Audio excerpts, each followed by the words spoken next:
The Lord be with you. And with your spirit.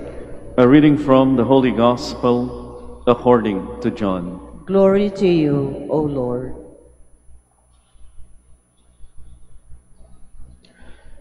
John was standing with two of his disciples, and as he watched Jesus walk by, he said, "Behold the Lamb of God."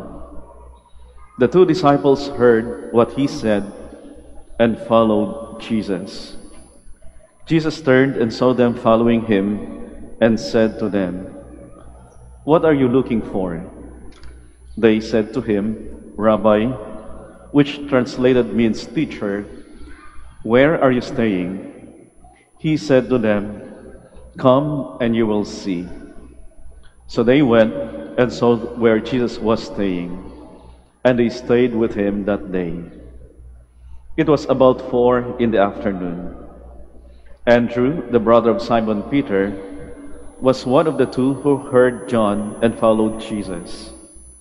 He first found his own brother Simon and told him, "We have found the Messiah," which is translated Christ. Then he brought him to Jesus.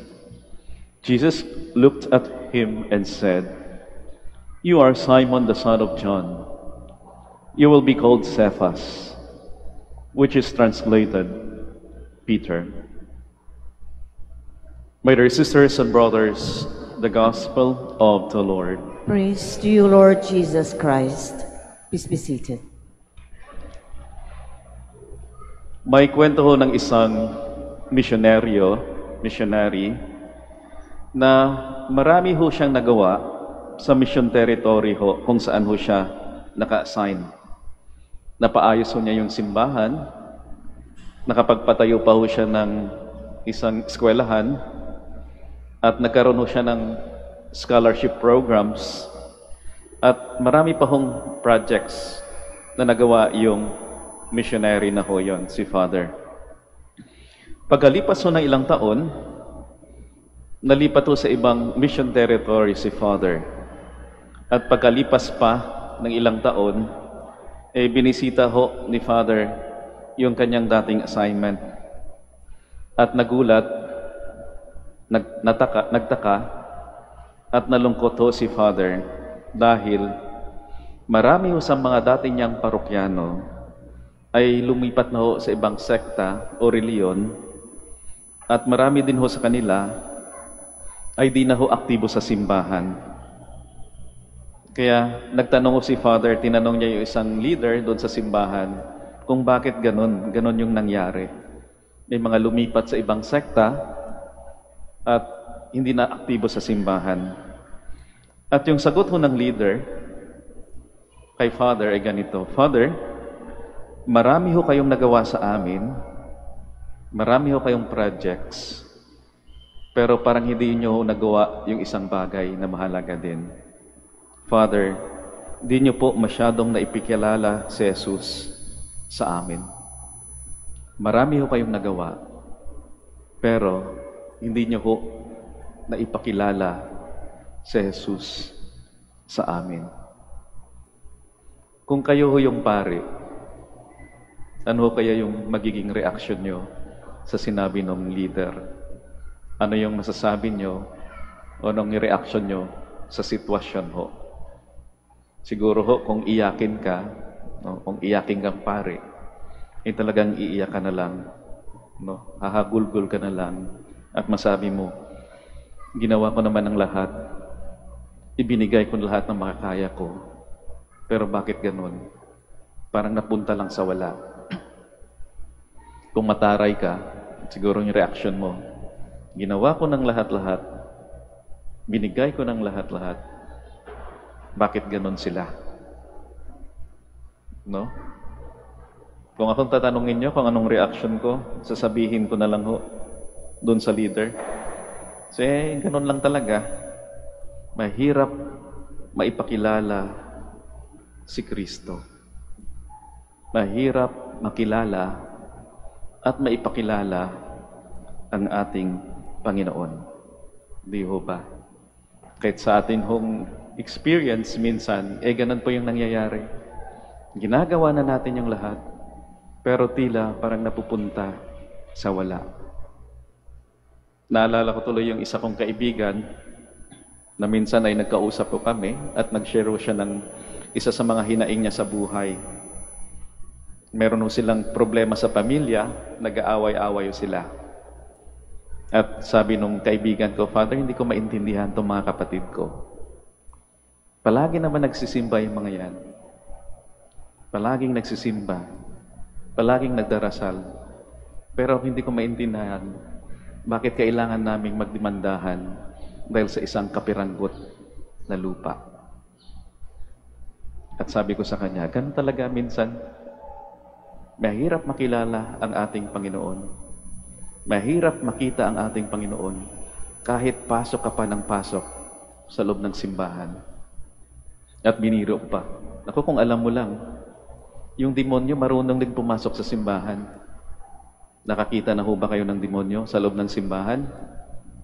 Pakitingin sa katabi nyo. Yan, nasa loob ng simbahan. Biniro ko. Ang demonyo marunong din pumasok sa simbahan yan. Pero hindi kilala ang ating Panginoon. Hindi naiintindihan. Hindi natatanggap ang kalooban ng ating Panginoon. Kaya minsan ho talagang mahirap makilala at maipakilala ang ating Panginoon. Last week lang ho, nagulat ho kaming mga pare dahil sa isang balita ho. Medyo malungkot na balita. May balita ho na mayroong isang lalaki na nagpakamatay. At sabi pa, bago siya nagpakamatay, nagsimba muna. Nagsimba muna bago magpakamatay. Yung reaction ng isa kong kasamang pare, naku, meron lang sigurong mabigat na pinagdadaanan. Kaya lang, hindi kasama ang Diyos. Hindi kasama yung ating Panginoon sa kanyang pinagdadaanan. Minsan ho, talagang mahirap makilala at maipakilala ang ating Panginoon.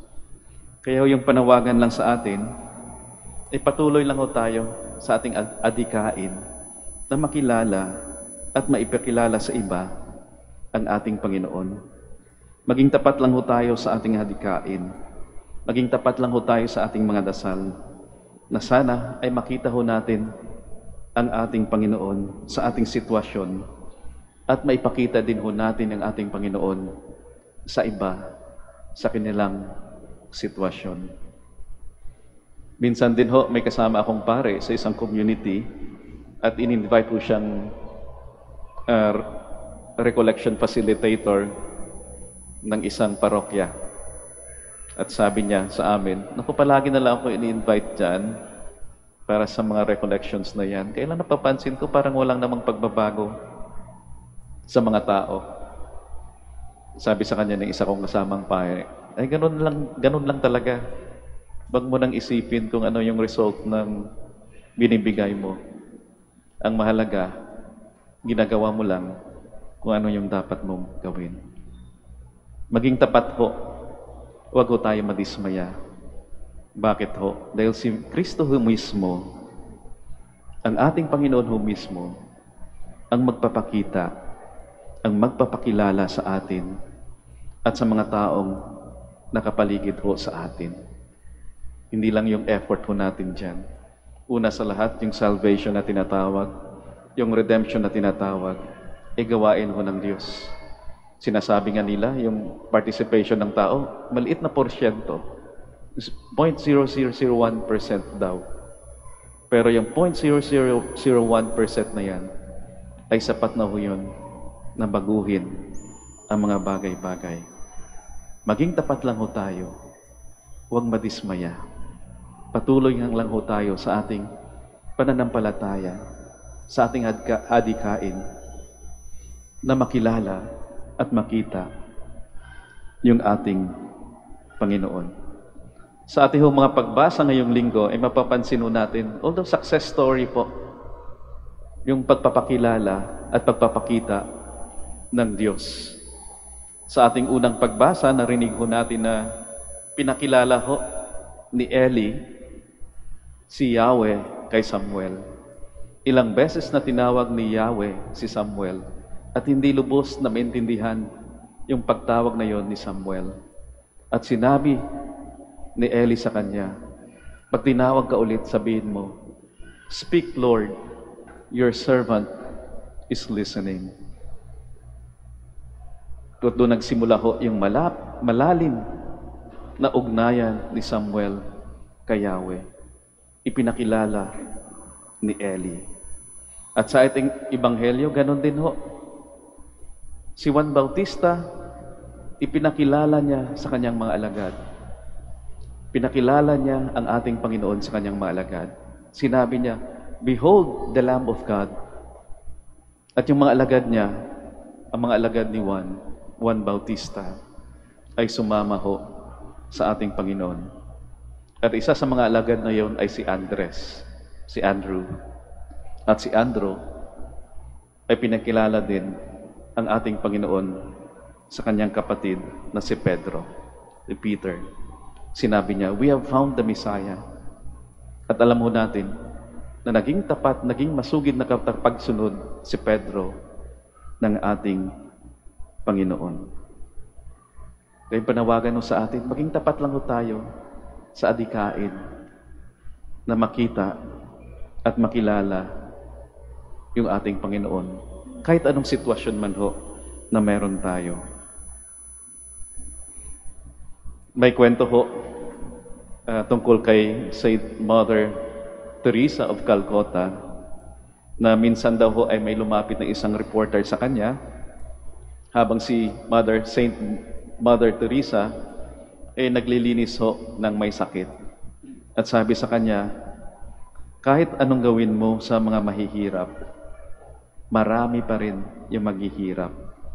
Bali wala ang ginagawa mo. At sagot ni Saint Mother Teresa doon sa reporter, sabi niya, "I am called not to be successful, but to be faithful." I am called not to be successful, but to be faithful. Alam niyo ho, paminsan-minsan, binababa ho namin yung image ho ni Apo Baket, Our Lady of Manawag, para ho sa maintenance. Nililinis ho namin yung image. At paminsan-minsan, kapag binababa ho namin, nag-iimbita ho kami ng mga deboto para habang nililinis o nagkaroon ng maintenance work, meron hong nagdadasal. May opportunity din ho silang magdasal.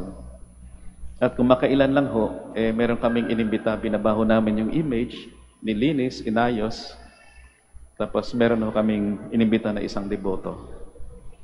At pagdating ng deboto, sa harap ng ating mahal na ina, iiyak ng iyak ho.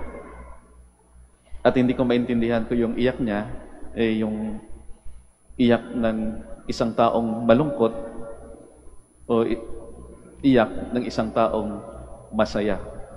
Pero iniisip ko na lang siguro iyak yun ng isang taong masaya. Kasi alam ko, medyo nalaman ko ho, na merong pinagdadaanan din. Pero pagkatapos na namin ginawa yung maintenance work, tapos ho, yung linis, pasalamat ho yung deboto na yon. Kaya nasabi ko, tears of joy pala. Sa kabila ng pinagdadaanan niya, siya pa rin po ay naging tapat sa ating Panginoon. Naging tapat sa ating mahal na ina. Mahirap po minsan makilala at makita yung ating Panginoon. Panawagan lang ho sa atin, maging tapat lang ho tayo. Patuloy sa ating pagdarasal, patuloy sa ating mabubuting gawa, at hayaan ho natin, maging bukas lang ho tayo sa pagdating, sa pagpapakita ho ng ating Panginoon sa gitna ho natin. Marami ho dito sa atin ngayon, nandito dahil nagpapasalamat ho, dahil kahit papano, nakita ho nila yung kaganapan ng kanilang kahilingan o mga dasal, o naramdaman ho nila yung presensya ng Diyos sa buhay o nila. At sa tingin ko, marami din nandito ngayon. Matagal ho na nagdarasal sa katuparan ng kanilang kahilingan, sa katuparan ng kanilang mga dasal. Ilang years na ako kayong pabalik-balik dito sa Minor Basilica of Our Lady of the Rosary of Manawan. 5 years, 10 years, 12 years. Minsan ho, makakasalubong na lang ho kaming pilgrim at sinasabi, Father, finally, after 12 years, pabalik-balik ako dito taon-taon. Medyo nagkaroon din ho ng katuparan yung aking mga dasal. Minsan hindi kaagad successful yung dasal ho natin, yung paghingi ho natin, yung panawagan ng natin sa atin. Patuloy lang kung tayo maging tapat sa ating Panginoon. At yung pagiging tapat ho natin sa ating Panginoon ay isang malaking milagro na ho para sa isang taong sumasampalataya. Maging tapat ho, huwag madismaya sa ating pagdarasal at sa mabubuting gawa. Dahil sa ginagawa ho natin, tiyak na makikita at makikilala natin ang ating Panginoon.